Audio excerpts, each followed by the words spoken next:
Hello and welcome back to part 2 of our lecture, the culture and justice and bias all combined together as we start talking about project 3. So here is our next slide. What can we do if we know that this kind of bias exists, that unconscious bias can have an impact on our actions? What should be done? This question feels especially pertinent in the wake of recent news that we've read about.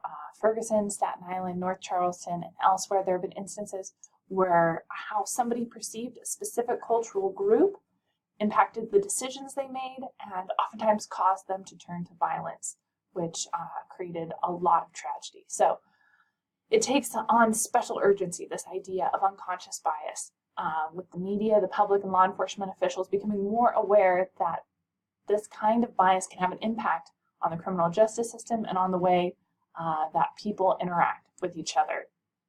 And a lot of that comes down to word choice. So when we think about word choice bias, which we examined in Project 2, we can have an example of that here in our little cartoon. It's an us versus them kind of mentality. So us, our blessed homeland, our glorious leader, our great religion, our noble populace, our heroic adventurers are going to go out against them, that out-group mentality, not the in-group, not us. We're going to go out and attack them, other people. So their barbarous ways, their wicked despot who's ruling them, their primitive superstition of a religion, their backward savages, their brutish invaders. These kind of labels make it easier to attack this people group, whether it's a physical attack or a verbal attack, allows us to stereotype and then dismiss them. So that also falls into that logical fallacy of exaggerating claims, right? And then being able to dismiss them because we've exaggerated them. So lots of logical fallacies take place when we talk about cultural bias and stereotyping. So I want to give you some examples of cases. In our announcements, there is a link to this video. I've linked it for you here in the PowerPoint as well. It is a long clip. So if you want to just watch the most pertinent information, start it at 5:29, end it at 13:33. If you want to watch the whole clip, the whole thing is full of fabulous information. But if you want just the juicy bits, watch that section. And as you watch this clip, it's from John Oliver on the show Last Week Tonight, which is a show that looks at news events and discusses them in a situation with comedy. So it's a really fun way to learn about things that are going on in the world. But as we watch it, remember that we've talked about bias, we've talked about schema, and the way that everyone has an agenda. And that's not necessarily a bad thing. We all just have things that motivate us and can color the way that we provide information, the way we communicate about things. So the clip you're going to watch has a little bit of a liberal bias to it. They do have that agenda in place, which is okay. If it had a conservative bias, that would be okay too, as long as the information provided is credible. It's been researched, it's been vetted, we're able to look at that research, they provide their sources, we're able to investigate further. That kind of stuff allows us to use our critical thinking to disseminate information and find where truth lies. And so what I appreciate about this particular show is that they do provide their sources. They tell us exactly where they got the information. It's something that we could hunt down if we wanted to see the sources, and that makes it much more credible. And so as you're watching this clip, it's a great show, a lot of comedy involved here, which is why I appreciate it, because sometimes the news is so depressing and difficult to get into. I like that this particular host, John Oliver, tries to address these ideas with a little bit of humor. They are still very serious things, but he tries to use some humor to make them more accessible. And so as you watch this particular clip, look for how culture and bias are being discussed. Because John Oliver is going to be looking at the case of Sheriff Joe Arpaio. Sheriff Joe Arpaio used to be in charge of Maricopa County, which is Phoenix, Arizona, where I used to live. So I have some firsthand experience with this particular case. Sheriff Joe Arpaio got convicted of a lot of bad things that he did. He showed a lot of cultural bias against several groups. And so this clip talks about two of the groups that he showed cultural bias against, the first of which was prison populations. So as he interacted with people who had been incarcerated. He grouped them as people who were less valuable, whose lives were less valuable than his. And so he made them an out group. He made it us versus them, us versus the prison populations. And so because he was able to look at them as other than himself, he looked at the differences and not the similarities, he created a lot of bias in his systems and in the way that he treated the prisoners, and many of the things he did to them were inhuman. They violated a lot of human rights laws. And so the clip discusses those violations and how his cultural bias of prisoners having less value made him treat them as less than human, which is unfortunate. I think we can all agree. And then he also showed strong cultural bias against Hispanics in Phoenix. And he actually came up before the Supreme Court because his cultural bias was so strong and its outcomes were so negative. So what he did was he would stereotype this particular group, and he would make his officers go out and look specifically for Hispanic-looking people instead of just doing their job and stopping people who are speeding or something along those lines. He had them stereotyping intentionally and going out and attacking specific groups, which of course is a violation of the Constitution, of basic human rights, and a huge issue. So lots of bias happening in this particular case. As he looked at groups, he stereotyped those groups, he made them other than the group he was in, and so he was able to treat them as less than human. So this is an example, a good example of cultural bias, and it's very negative consequences. So take a look at the video, then come back and jump back into the PowerPoint. This is another example of cultural bias, and this is an example of unconscious bias. We can argue that Sheriff Joe's bias, very conscious. He knew what he was doing. But the case of Conrek is unconscious bias. So a 14-year-old Laotian boy by the name of Conrek once managed to escape from the clutches of a serial killer named Jeffrey Dahmer. Now, Jeffrey Dahmer, terrible, terrible person, cannibal, bad stuff. Not many of his victims escaped, but Conrek did. He was drugged, he was bleeding, he was not able to be articulate, he didn't really even speak English, but he made it out of Jeffrey Dahmer's house. He ran out into the street to look for help, and a couple of girls found him, and as you would if somebody was babbling and incomprehensible and clearly bleeding and seemed to be in trouble, they called the police. Now the police came and they wanted to do their job, they wanted to do it well, but unconscious bias came in.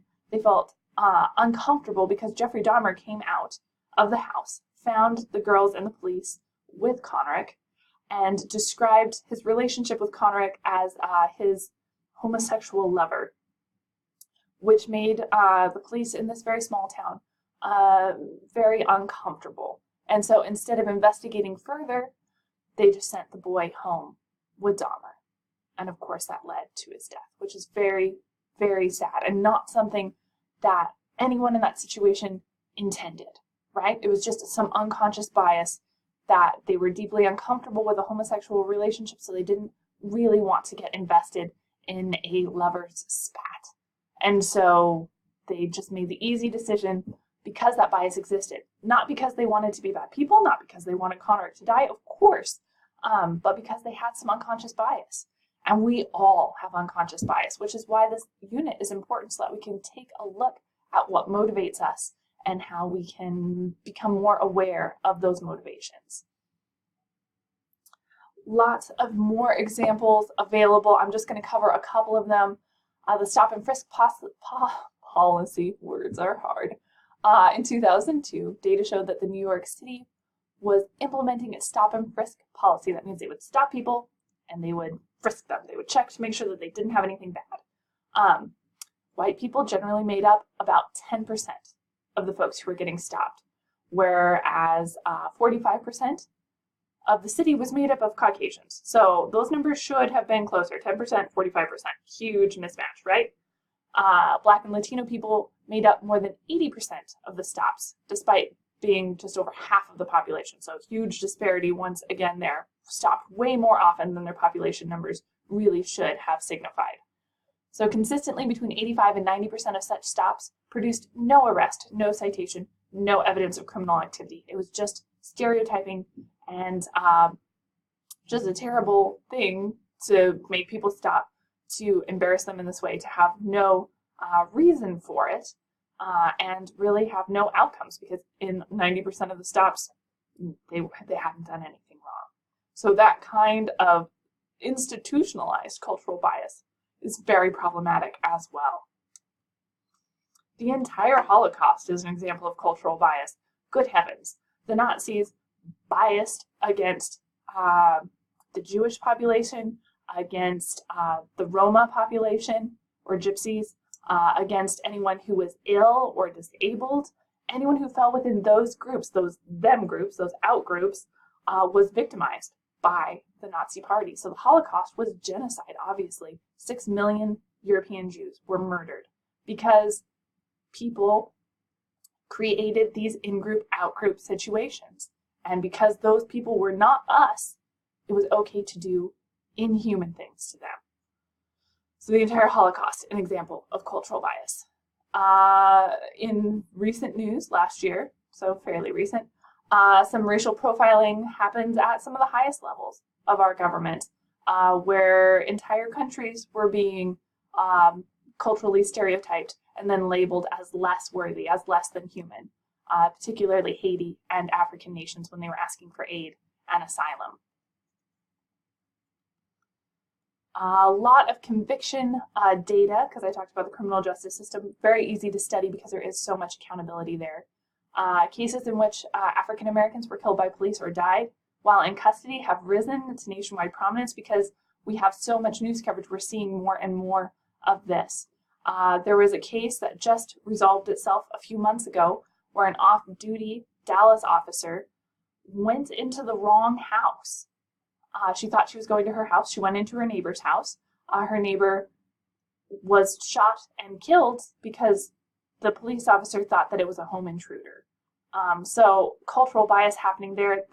The individual who was killed happened to be African American in an area where there was a high crime prevalence. And so this officer reacted in a very, very poor way because of unconscious bias.